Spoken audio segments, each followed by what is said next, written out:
everyone, Joshua Hanlon here at BrickFair Virginia, and I'm super excited to be in the middle of the massive Great Ball Contraption layout here. These videos are always so much fun to shoot, and I've got Stuart Roll, who you've seen in other GBC videos over the years on Beyond the Break. He's going to be giving us a full tour of this whole layout.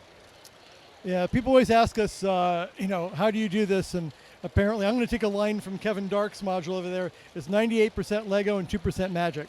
So we'll get started here. So this is one of our basic reservoir modules.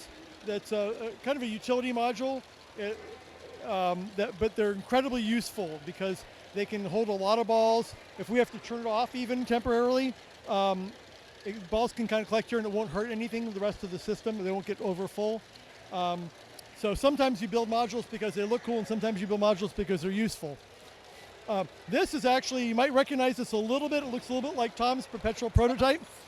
It's a much smaller version though, and it uses Queen Whatever Wanabe's crown instead of the hard to find silver chrome dish piece or whatever. The headlight reflector piece. Yeah. And so I'm trying to get it smaller and cleaner and have different gearing and things like that. So far it's been working pretty well, but that's a work in progress. This is Wheelie. It's a kind of situation where you have an idea that maybe I can build a mock where the balls go through the spokes, and then you discover that it's 10 times harder than you think it is, and you just have to beat the idea into submission until it finally works. This is our sweeper. It's our current workshop module for this year. You're going to see a lot of these a little bit later in the video. It's done by Nate Rank.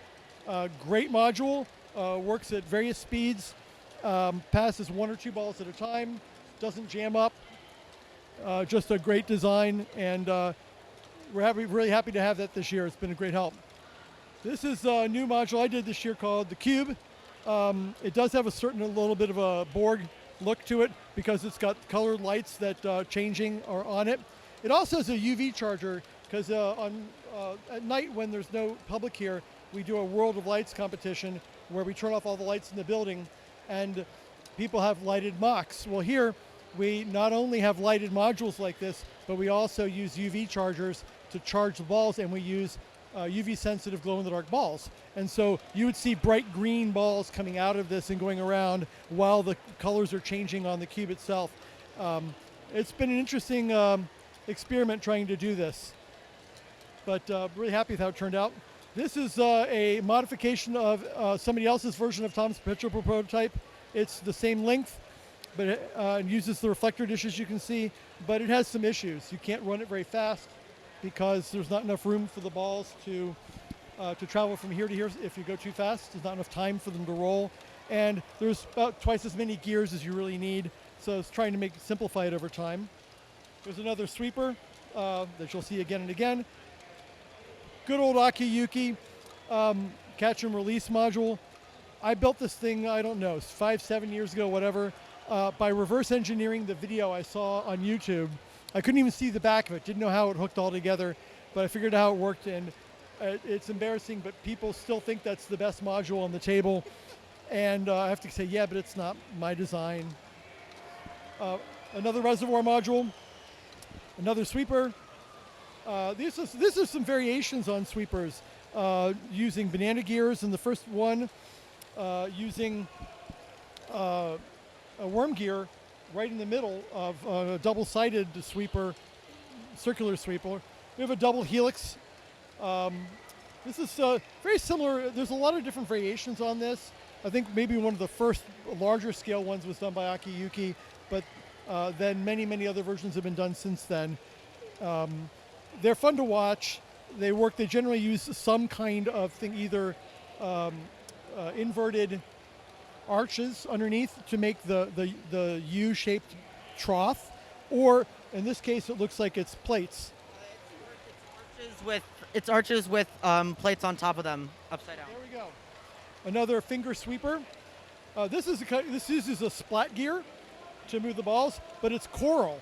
Such a great color. It's awesome, especially since last night. Little did Noah know when he built this, but coral fluoresces under black light. So there's going to be an additional light on there next time. Looks really cool.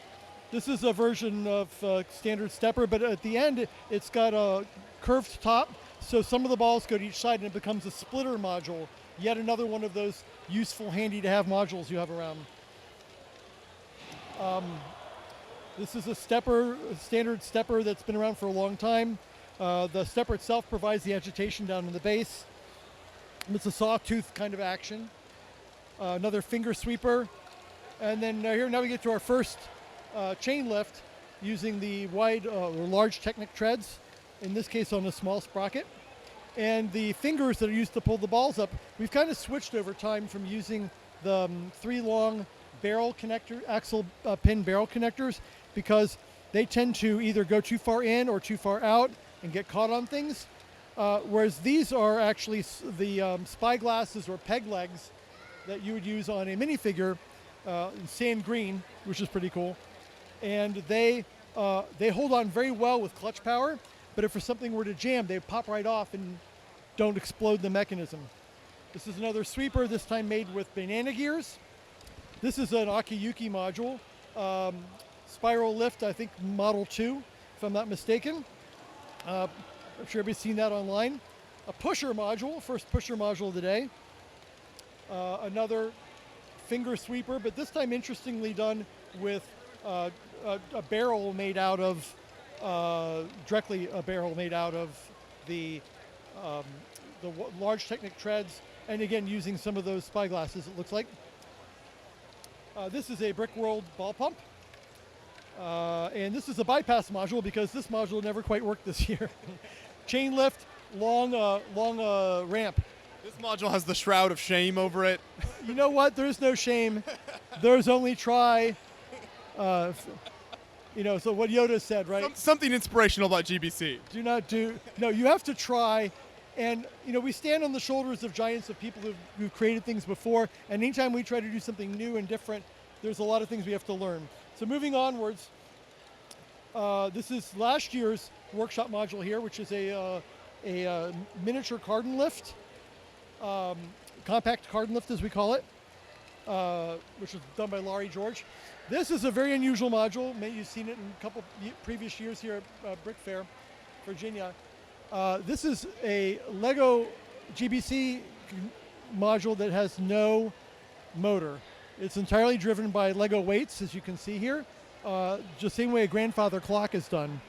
And it uses a clock escapement down here, tick, tick, tick, tick, back and forth, which then advances the chain lift and moves the balls. In this case, the chain lift is not really exciting, but it is fascinating to see how somebody can adapt to this kind of thing. Yeah, that's brilliant. We may all be using weight-powered and fire-powered GBCs soon after they stop making power function motors.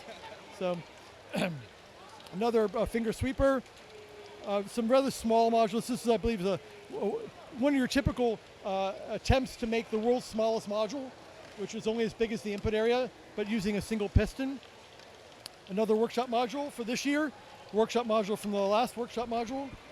This, I believe, is an Akiyuki design, if I'm not mistaken. I may be wrong on that. Is this an Akiyuki design? Yeah, I thought so. An old one where Plinko and the balls go into the net. Things have been around for a while. Here you can see I get a pretty good view actually without all the things around it of a offset piston design. You'll see a lot of those here and there. It's a great way to get elevation on the balls in an interesting way and with very low friction, all driven off of one axle. Here we come to another one of our first example of the bridge, which is another one of our modules of necessity rather than modules of convenience. You have to have these things unless you want to crawl under the tables and end up pulling on the sheet and then knocking modules over. And you're working too hard to crawl around under tables. No, I'm too old for that. This is a rather clever machine that takes balls in, uses a ball pump, but then it uses a shooter to shoot the balls. But if the balls don't make it through the shooting mechanism, they'll fall back and be recirculated. So sometimes you get ricochets. I am actually very fond of mechanisms that are chaotic, where you're not quite sure what they're going to do. But I'm very unfond of balls leaving the table and being lost forever because they're very expensive. I feel like chaos and GBC shouldn't mix, though. Consistency and GBC was fine. Chaos is fine as long as it's consistent. Okay. This is another ball pump. This is actually a variation on a very old ball pump design by Philo from France. This is a different take on a piston-driven one because it's being run by pneumatics, which is not something you see very often. People don't generally dip into the pneumatics catalog, if you will, for GBC. But it's always fun to watch, and oftentimes, especially for the pneumatic ones that turn or spin or do things, you're like, how does that work even? This is just a standard wheel lift, near as I can figure. Not quite sure what the pusher, some sort of oscillating thing there. I don't know what that does. Oh, it's a shooter. I'm sorry. It's a wheel lift into a shooter, which is a nice alternative. Another finger lift. Another piston-based one. Lots of different variations on this. This has got a output that rockers back and forth. I don't know. This kind of looks a little bit like an insect with the feelers going, but this is a pneumatic version of a pusher, a slide pusher. A lot of the pneumatic ones seem to move a little bit sort of jerky, a little bit, and that's sort of natural for these kinds of mechanisms because the way that the air switches have to reverse. So it's not that it's messing up, it's designed to work that way. Yeah, I mean, there's a lot going on here.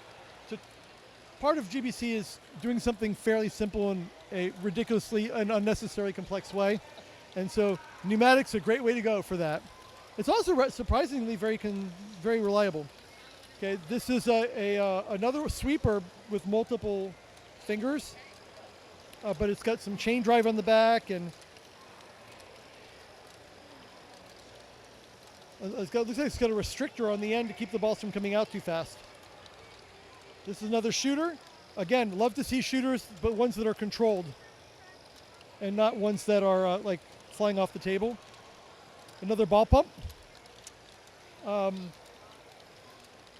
Another slide. Looks very similar to the one we just saw, only that this one is driven by motor and not by pneumatics. This is interesting because it's got this ridiculously large counterweight on it. And it's just fun to watch. You have to raise the balls up and lower them. So it's got a special gate on the end that raises up when it gets high enough based upon this piece here hitting that arm. But it's like, yeah, that's clever. And also down here, there's a weight here on that gate to keep balls from falling underneath the module when the ramp's not there. This is essentially a ball pump inside, I believe, what's more or less a standard R2D2 model from Lego. But it looks great. Yeah, it's great. It's like ripping out the innards of a set and then turning it into a GBC module. I'd be happy if more people did that. Sometimes you can say that that one of the complaints I hear about GBC sometimes is that it's a little too derivative. There's too many chain lifts, too many this, too many that. There's only so many ways you can do some of those things, but you can stick a ball pump inside something magical, and we'll see some good things, examples of that later. And a chain lift, but interestingly, the chain lift starting underneath the input area and coming out. Another workshop module in a couple different colors here. This by the actual builder himself. Another chain lift, another workshop module. This is a little bit of an unusual wheel module, wheel lift, because it's built using plates. And so, again, not an unusual thing, but or not an unusual way to lift the balls, but maybe an unusual approach in how you build it. This one, we've seen this before a little bit. Tom Atkinson has one of these, but this is made by another one of our builders here. And it just uses a wheel with pins facing inwards to lift the balls up and dump them out. That is an example of our workshop, a piston example of a workshop module from 2 years ago, or 3 years ago, sorry. I keep remembering we didn't have last year. This is a rather strange way of doing this because this is just a bin that feeds this. There's nothing mechanical on here. But the wheel looks interesting. It's got wheels on it itself. And a wheel with wheels. Yes, and it uses a little curved arch ramp on the output to jump the space between the end of this one and the next module. This one's like an elevator-based one, which is kind of cool. You don't see too many of those. You always have to remember when you build these things, you have to have something on this end, that on the front end, that keeps the balls from going underneath it when the ramp's lifted.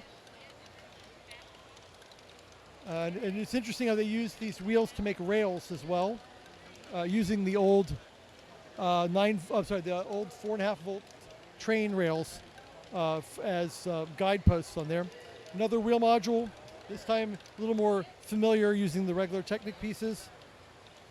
There's a piston stepper, multicolored, with a little stair step thing going down. One of the things that you find out with Lego is, with GBC, is that you can make a good ramp simply by having one plate and then one plate lower and one plate lower and one plate lower and just support it. In this case, he's using cheese wedges to make sure they don't roll off the sides, but essentially that's all that is. This is the Behemoth Spider Coaster. It is Ian's pride and joy. Took a couple of years to really dial it in, but now it seems to be working great. It's got a lot going on here. I could have him describe it to you. It's been interesting to watch the progress of this one over the years. Yeah, it's been an adventure. The first convention was August 2017, I think, and I had to rebuild it pretty much at every Brick Fair and Brick World since then. I did an overview video of the very first version of the roller coaster, which went into a certain amount of depth.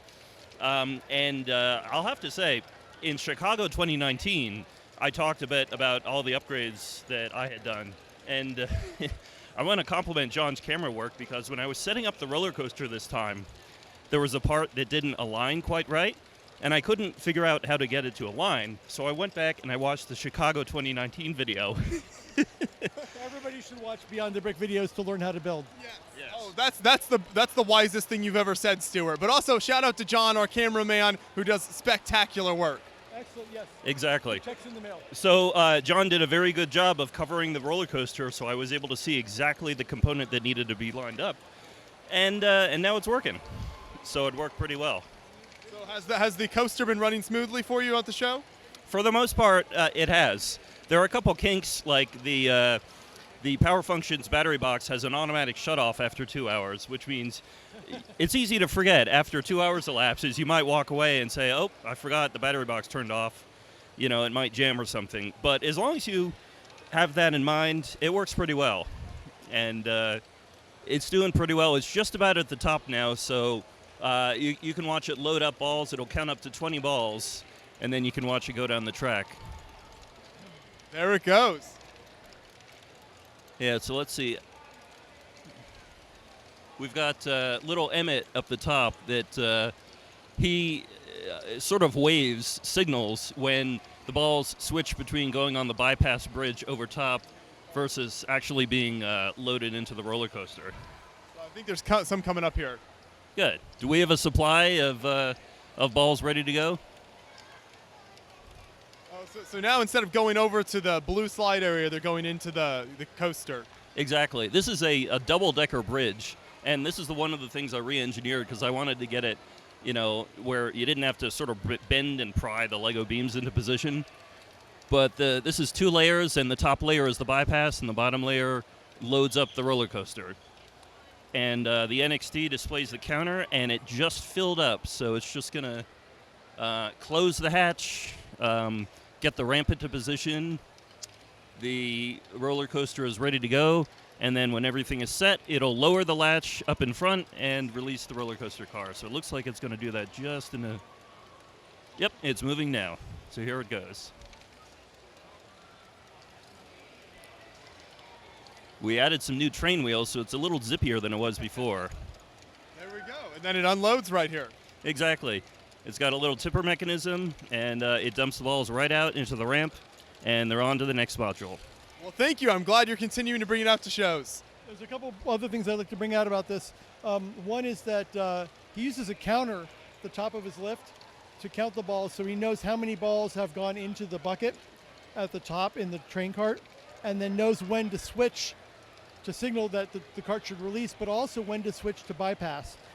And the other thing about this is that we have a sort of a rule that we use. It's not part of the Great Ball Contraption standard, but it's a rule we use for our shows that if you bring a module that is so big that you can't move it when it's broken, you should build in a bypass mechanism. So he has a bypass mechanism because he wants to keep moving the balls through and keep up the flow rate while the thing's going down the track and dumping and then riding the elevator back up to be filled again. But it can also be used for the purposes if it's broken, at least the bypass works. Not that it breaks much anymore, but you know, it's Lego. We're building incredibly complex machines from snap together plastic parts, and you get that. Okay, so this is another old workshop module, a Zigzag Module, similar to one I built actually a long time ago, but slightly different, a little cooler, and they're always fun to watch, especially a lot of balls going through them. Another workshop module. This one was a crazy idea based upon, it looks like it's stuck here, based upon the wind theme we had a few years ago. You had to build something that had to do with the wind. So the balls are not rolling to the front under gravity power. They're being pushed by wind. And the propellers, the only thing that works for these propellers is these vanes from the old Lego, what's it called, wind turbines set that they had at one point. Nothing else pushes wind enough to make a breeze. Another workshop module. This is a very interesting one that Ian did that, again, went through a bunch of refinement. I think early on had a lot of issues, but it's kind of a complex module to do. The timing has to work out where the balls have to come out just the right time to get in here and be able to be dumped appropriately at the right spot. And it's been looking really solid this year. And I think it's a great example of how we do things in GBC or in engineering in general. You make something and then you kind of see maybe the ways it can be improved or problems or flaws or ways things that wear out or come loose, and then you make incremental improvements. And after a couple of years, you get something that's just really reliable and really a joy to watch. Next one's a chain lift with a splitter going to the different sides, loading up two ramps that are counterweighted by these tires. So once one side gets enough balls, then it'll dip. Unfortunately, I don't think we have any balls right now. But when it gets enough weight, and it's kind of tricky because the balls really just don't have much weight. There you go. So the difference between a full ramp and an empty ramp and balls is not much weight. So balance is pretty key. Another one of the sweeper modules, another ring module, but this time a very small one. It's not using the big treads. It's just using the banana gears. This is one of the modules that's nominated for a prize this year. It uses this nice oscillating effect. It's very smooth looking and has a nice aesthetic to it, and lifts the balls up. It's got a ton of gears in the back, and it's kind of amazing how smooth it is for how many gears it has. To transfer all the power, it all runs on one motor. And the output is also, this is another example of good features you can build into a GBC module. The output is articulated, so if you needed to perhaps go around a corner at the end of the table, this is a perfect module to do it. Or for that matter, if this one's broken, and you can just put a bucket here and collect the balls, and you don't have to move anything around. So that's another neat feature to build in. This is a ball pump. And a couple more workshop modules, I believe those are workshop modules from Brick World a few years ago. Another one of this year's modules. This is something very similar to the Akiyuki basketball shooter, but only in a much smaller scale, and not as adjustable in terms of like direction. But if the ball goes in, great. If it misses it, it still goes forward and hopefully doesn't land on the table. Another wheel module, again built out of Technic axles and connectors. This is a side stepper module that I believe was first done by Akiyuki, but it's a variation. A lot of times people go to build a module like that, like Akiyuki, and they give it their own spin, or maybe they don't have all the right parts, and they just do something slightly different because of that, and that kind of helps. And the reason why people do them is for the learning experience, and also because they are just really crowd-pleasing designs, right? And then hopefully they'll be better. This is a great-looking module. because even though it's used as a regular piston, it's got those little curved macaroni pieces to make it look interesting. And then it's got this great gate mechanism here that's all done by being attached to the last piston and just using gears for timing. So all the balls always end up on this as it goes around. Because you always worry about timing on these things. What if it's off by just a little bit? But this has been running really smooth. This is a kind of an unusual side-to-side rocker kind of module. But it's very flat too, which leads it to sometimes look like the balls get stuck, but they eventually make themselves through. This is a cross sweeper module using the barrel pieces attached directly to the axles on the gears, but they cross over each other and hand the ball off one to the other. Another chain lift, running pretty fast. The next module is really a great example of something we like to encourage. The internal mechanism on this is essentially just a chain lift and then some ramps for the ball to go down. But what they've done is, for those of you who may be a little young and have never seen one of these before, you used to be able to buy an ant farm. And what it was two pieces of glass put together in a frame with a bunch of sand in it, and you dump some ants, and then you could watch the ants make the tunnels in the sand, and that was kind of considered cool before we had the internet. So it was a different world. It was a different world. But this is what it kind of looked like, but the balls here taking the place of the ants. So the mechanism is not necessarily groundbreaking, but the presentation is fun. Love to see that creativity. Here we get to another module of necessity, a bridge. This one is, I believe, whipped up at the last minute for this show, if I'm not mistaken. And it looks wickedly sturdy. That's what I was thinking too. That Technic structure looks like it could hold a lot. Yeah, it's got so many of these 5x7 square pieces, square beam pieces, and all this cross bracing, and your X bracing and things like that everywhere. That you could probably drop this and it would be okay. And it does use the zigzag. We have a lot of zigzag outflows from above because they're fun to watch and they make good sound. But they also have a problem because they need to be contained, and so we have them inside the clear panels all the way down. In this case, he's using inverted brick separators, because what else do you do with your 100 brick separators? Another old workshop module, but it's just been multicolored. This is a workshop module from Brickworld. It's another one of the mini modules. Another workshop module from Brickworld. Another version of a workshop module from Brickworld. And now we come to a very unusual module. This is a Helix module, Crystal Helix module by Kevin Dart this year. One other one's nominated for a award. The chain lift on the side is fairly pedestrian, but then look what he did with the rest of it, right? The rest of it is where it really shines. Right, and it's not exactly obvious at first glance, but these S-shaped structures are actually intertwined with each other like an actual helix. They cross over each other as they go down. Also, when the balls come in, it actually has a gravity lever here that waits until there's two balls before it drops them, so that they kind of race each other down. That's so amazing. Wow. That's so cool. And then he went with the crystal theme all over, so all of the tracks are clear, and even the bottom is clear.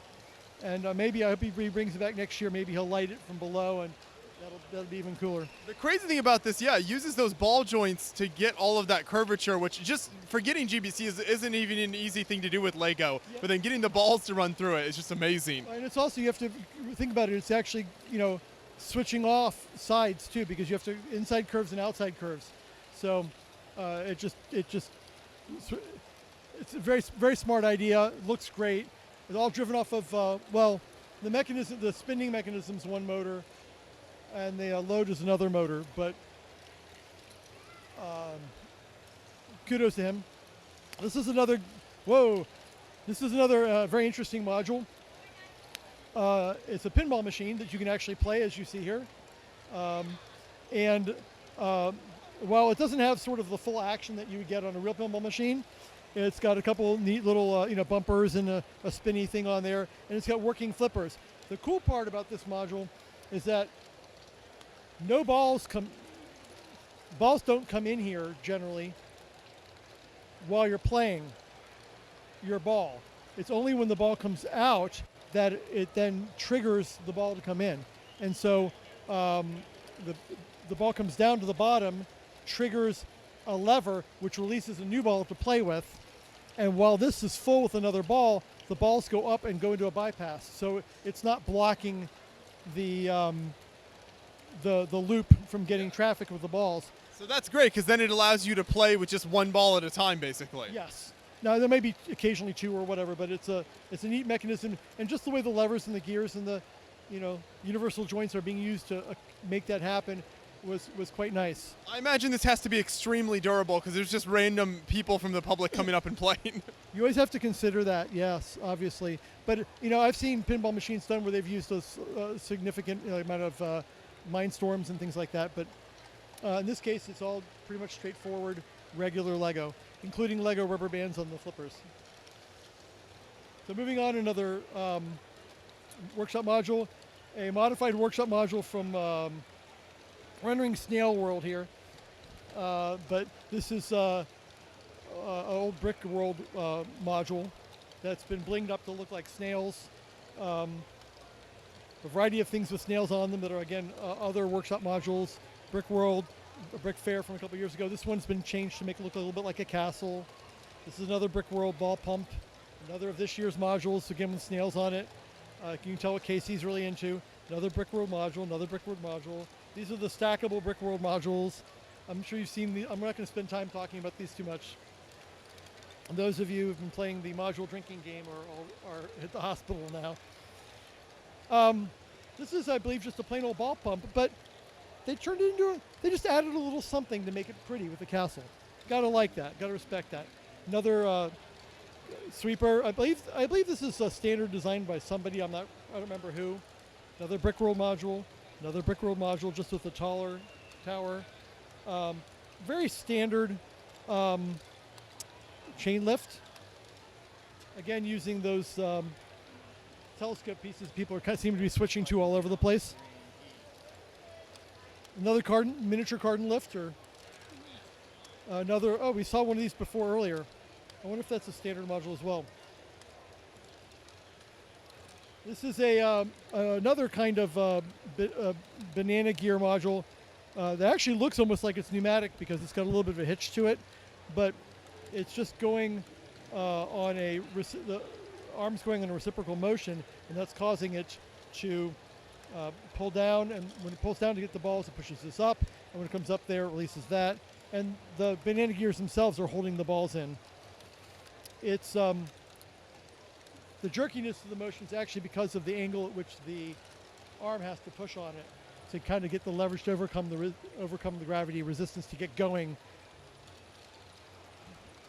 Another workshop module, a reservoir module, which we've looked at before that we started.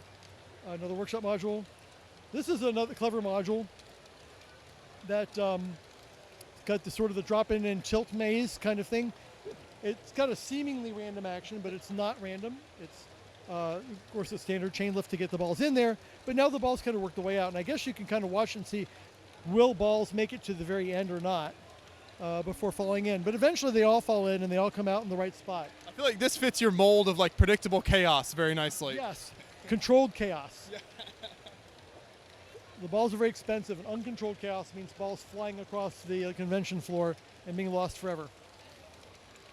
Here we have another module of convenience, or necessity, I should say, a bridge. This one had to be extended at the last minute because the gap was much larger than he expected, and he did a great job of doing that. It also uses the brick separators, but more of using the trans-clear bricks. But very controlled downput. Actually, the balls come on the inside of it first and then switch outside, which is a little different. Here we have another one. This is very attractive. It doesn't have sort of the randomness, but it does have sort of the spirally thing going to it. And it's been blinged out with, knights and It's thematic. Thematic. Oh, is this Like a labyrinth. Minotaur? It's the actual labyrinth. The actual labyrinth of Crete. The island of Crete in Greek mythology, where you see the Minotaur right in the center. And I don't think the actual labyrinth was made out of Lego. no, it would have been too easy to get out of, though. The original labyrinth was said to be impossible to escape unless you had the trick, and Ariadne helped Theseus with the trick to get out of it. And there's your history lesson for the day. I always love impromptu history lessons. So then we have, and it's great to see skeletons and minotaurs and other stuff to make stuff look good. I myself am more of a mechanical-looking builder, and I always like to see people who are able to build things that look pretty and have a theme to them. This is a rather elaborate chain lift, but if you look underneath it, it's actually a mine, a working mine, and there's even a little door that opens there in the bottom. And if this is actually, I was asked him, I said, what's the deal with there's a lever that goes up and down, you'll see there, and then the lever goes down and the door opens. I said, what's up with that? He says, well, in the Lego video games, you go and you activate the lever, they pull down the lever, and it opens the door to get the thing that you need to get. And that's what that is. And it comes out and it has to, from that height, it has to reduce its speed for the next module. Comes up here. A chain lift using the old small Technic treads. Another chain lift, but this time what we're going to do is we're going to use a mechanical splitter at the top to fill up 2 buckets. And when the buckets fill up with enough weight, then they jump down into the next module. Okay. Now we got another splitter. This is an interesting splitter because it's a rocker, and it's got a rather clever little mechanism for splitting. Splitters allow us to run twice as many modules in the same amount of space, which is convenient when we have more modules than we have space. Workshop module. I can't even see what this one does. Okay, it's sort of an oscillating piston module, but it's a front to back one, which is very unusual.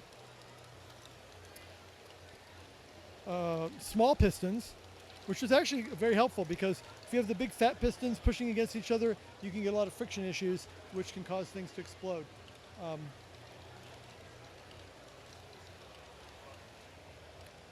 Then we have a chain lift, another weighted thing here. When it gets 4 balls, it drops. Interestingly enough, you'll notice the underside of the brick separator actually has space for 4 balls with little What ridges. you're saying is if you've got extra brick separators, give them to your local GBC builders. Most people don't use them, but yeah, you can certainly, or just no. If you have extra brick separators, build a GBC. That too, yeah, cut out the middleman. That's right, and then join us. This is essentially the same thing as we saw before, only by having little tiny ramps there, it makes it a little visually more interesting. Another sweeper, this has got to be a standard design because we keep seeing more and more of those. Another finger sweeper. Another brick roll ball pump, but this time with an articulated output. So you point in any direction you want. This is another splitter, but actually it's not really a splitter because it doesn't really direct the ball to the sides, but it does lift them up on 2 different sides. As you can kind of see here. And it's got 2 things interleaved on both sides, but front to back rather than side to side, like we'd see on, like this, for example, this one here. Another color, the medium azure really makes that pop. It looks good. This is definitely a pure Akiyuki design for what's it called? The version 2 of the Spiral, I guess it's called Spiral Lift 2, I believe. This is another splitter that I whipped together for this event. It uses a modified Akiyuki input for one of his designs, just because I was in a hurry and I wanted to do something like that. And then I used a very simple mechanical splitter, the simplest thing I could do. And this was, again, just for convenience. Like, I need another splitter, I'm going to make one. And now we come to a sea of the new modules. So we have a workshop, for those of you who don't know what's going on here, we have a building workshop every year where we make up a new design and make a kit from it. So it looks like you'd get it at the Lego store.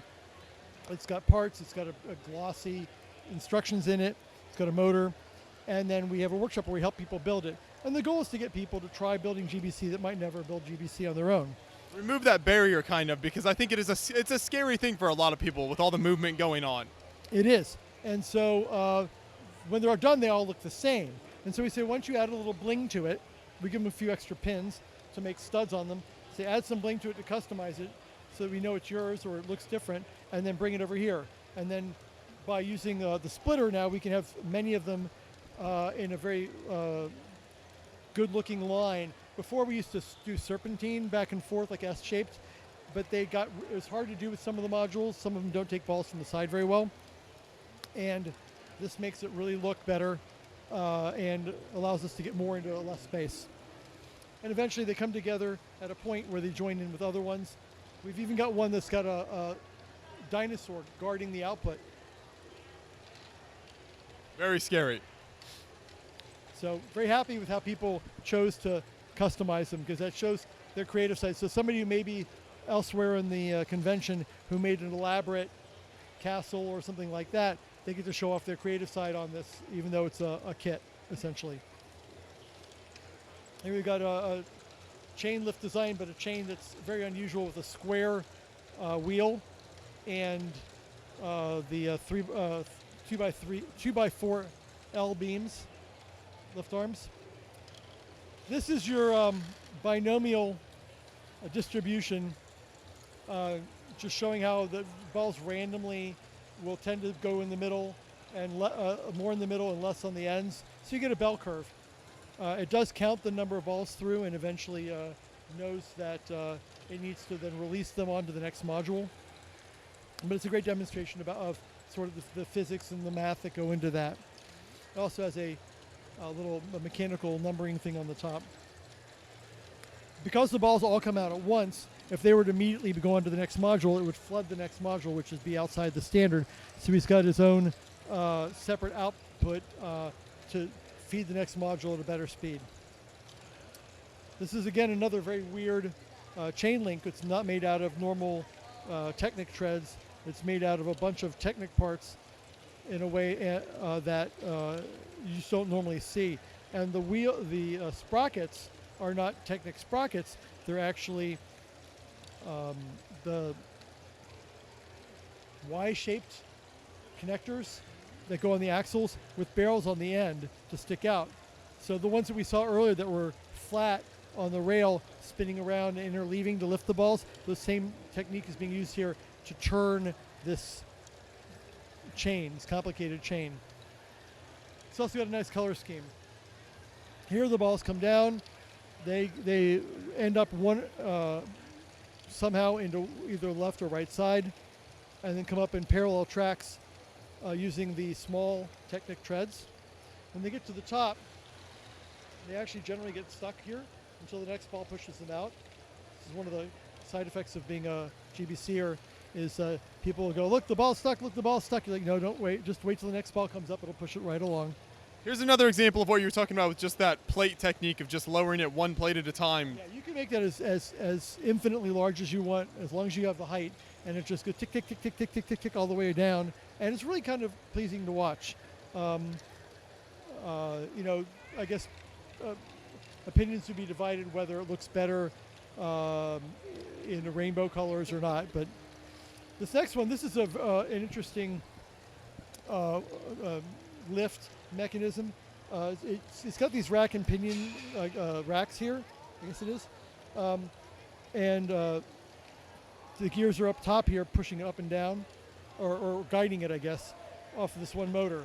And this produces a pretty good lift mechanism and a kind of an unusual looking snake-like output, which seems to be really good at being more flexible than a lot of the snake-like output mechanisms that you see. Those are very useful because the next module could be very close to you, or you maybe need to span a module, or in this case, it's not in line with your module because it's something different.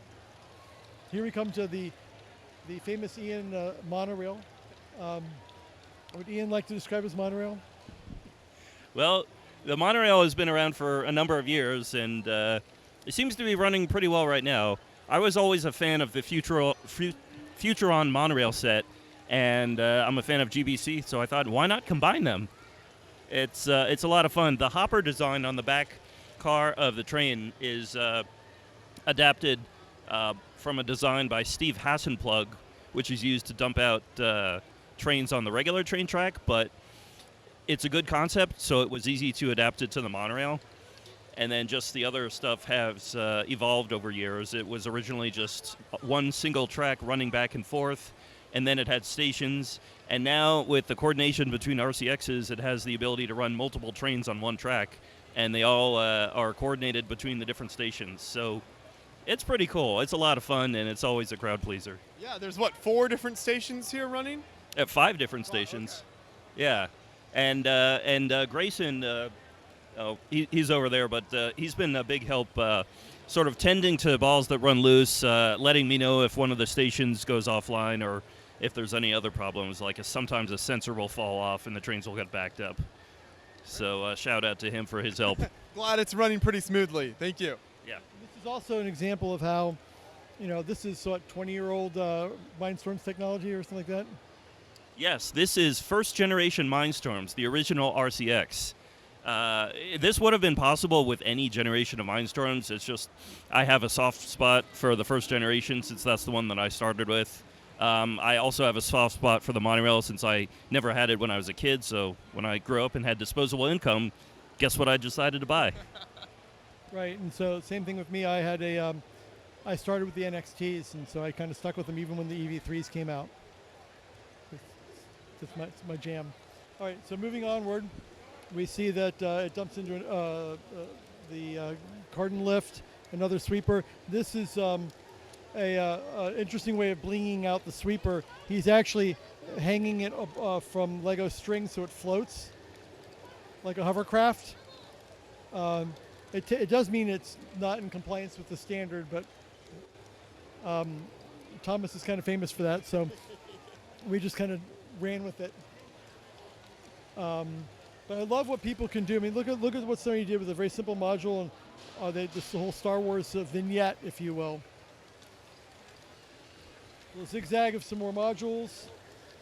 A little Lego lion there. Small chain lift.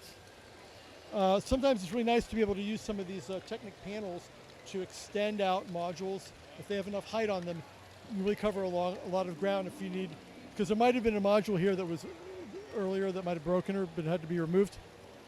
If you have things like that in your back pocket, figuratively, you can pull them out and we're not kind of stuck. Another module. This one here is a great example. It's one of the reasons why it's been nominated for an award. A great example of what you can do with simple mechanics and a lot of creativity. It uses a standard ball pump to raise the balls up, but then they attached to that mechanism just a simple spinner and then built this pink and multicolored octopus that's, or kraken, kraken, that is threatening the ship. But the balls come out and they go through a mechanical splitter and then they come out of the portholes firing the cannon at the kraken. And then the spinning action of the kraken as it tries to avoid the cannonballs causes it to sweep the balls out and down into the next module. And then on the front you've got all this elaborate ocean stuff going on here. And then up here we've got, all kinds of piratey stuff. And it's just really great because after looking at all this mechanical stuff, you can kind of get a burst of color and motion and a character that really makes it a neat thing. So I always encourage people to do this if they're capable of doing it. Yeah, this is brilliant. The way it shoots out of the cannon ports there is just such a neat idea. I asked whether we could get it to shoot out really hard and actually hit the thing, but the problem with that is then the balls would be chaotic and come off the table, and that's bad. Right, we've established that. Yeah, so you have to use your imagination that it's hitting it. All right, a couple more of the workshop modules, including one in, that's not medium azure, what is that? It's a newer blue. I don't recognize that. One of the blue colors. There's too many to keep track. There are. Don't you know all the RGB values by heart? This is a design of a spinner by Yiharua in Spain, I believe.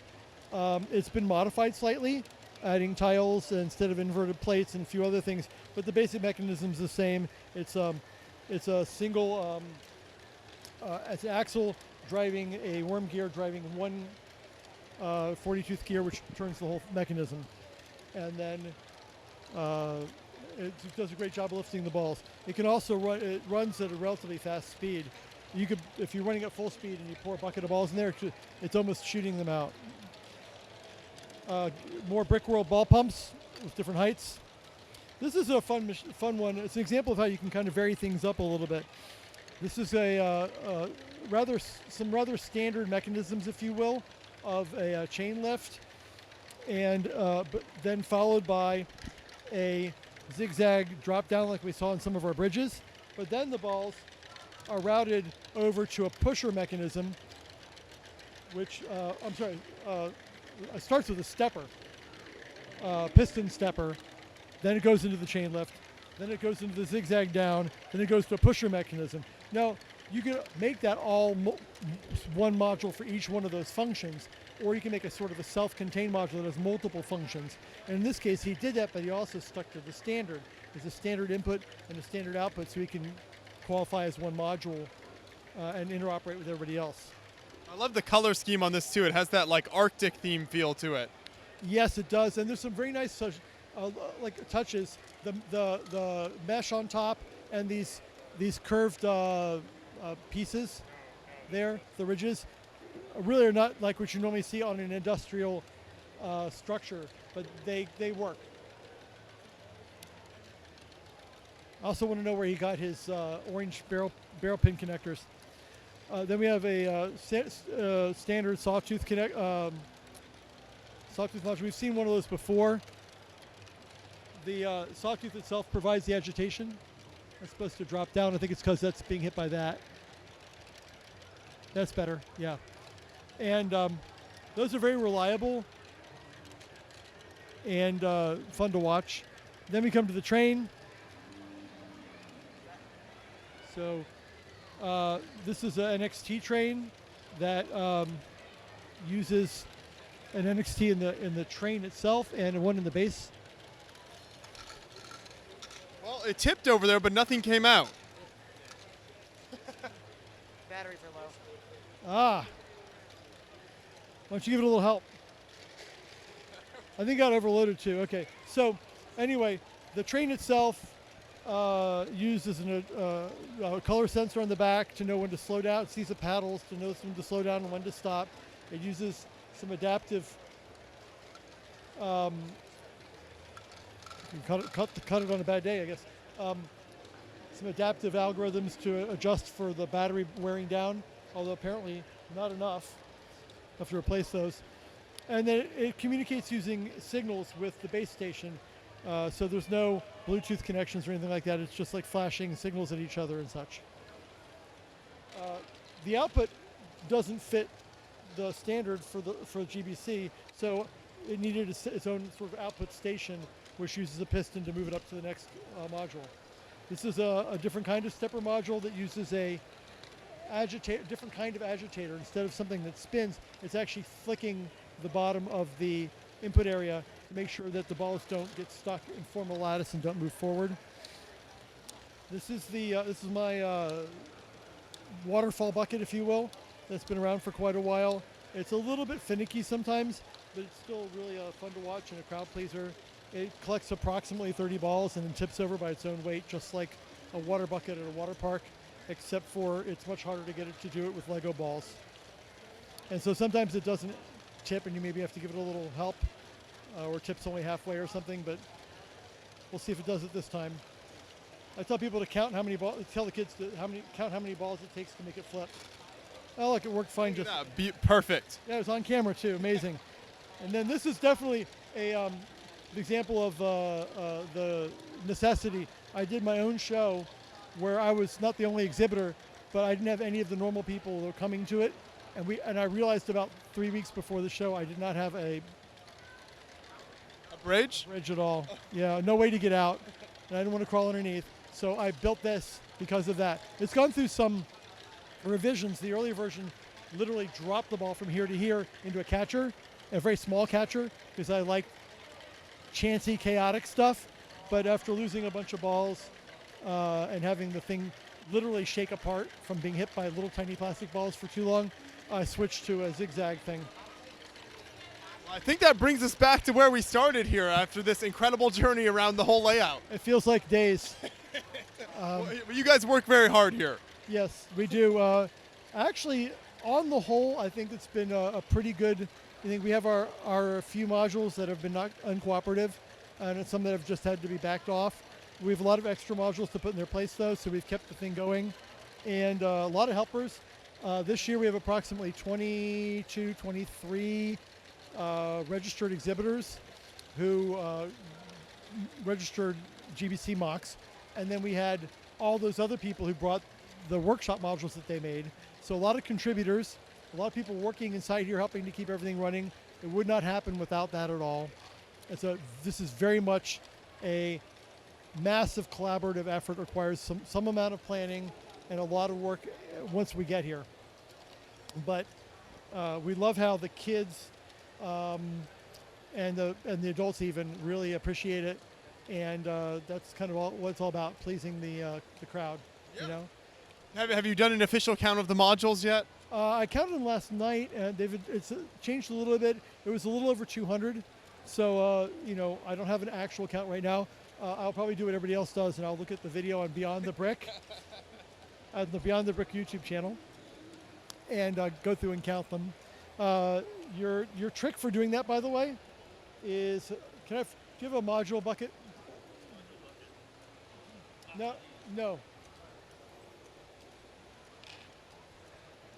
Somewhere around here is what you're looking for. Basically, if you learn about the GBC standard, the balls have to be brought in, accepted in an input area that is 10 bricks high, and 10 studs on each side with an 8x8 opening. So you can be lower and wider for input, and you can be taller and narrower for output. But if you do that and you have the flow rate, then you can interoperate. So for example, this is much bigger, much wider, right? And it's lower, so that's good. This is actually, the walls are even lower, but it's the same width. Here's another module. You start to look for input areas. There's an input area. There's an input area, right? Right there. So every module can be identified by that. We saw earlier that cool blue and orange one. Yeah. That's one module, because it has one input area and one output area, even though it has multiple mechanisms. So you got to kind of train your eye to look for those signs of what makes an official module. Right. For example, the train that we saw that had the NXTs on it and the batteries that were wearing down, that's one module, even though it's 6 feet long. Because, or for example, the towers, right, are 6 feet long or 5 feet long and are one module because they have one input and one output. No, that's very interesting, yeah, because you look at some of these big ones and you might think that counts for more than one or something, but it's worth just as much as one of the smaller ones in the module count. It is. Now, the splitter modules are a little weird because if you think about it, they've got two outputs. 1.5. But they're designed to put them into the inputs of another module, assuming they don't have anything on the side that would prevent that. And so we're always big on people following the standard, because if you don't follow the standard, it just makes it that much harder once we get here. That, and if you're building these at home and you're planning on coming to the convention, test, test, test. That's right. We'll leave you with those wise words. Thank you so much, Stuart, for taking the time to show us all around here. It's an incredible display, as always. Thank you guys, both John and Joshua, for all the work you've done to help popularize GBC in the past few years. We're getting a lot of new people. Out of the 21, I think, people that were here, or 22 people who registered mocks in our theme this year at the show, I believe we had 9 people that had never been to a LEGO convention before, and coming from as far away as Washington State to here to Virginia.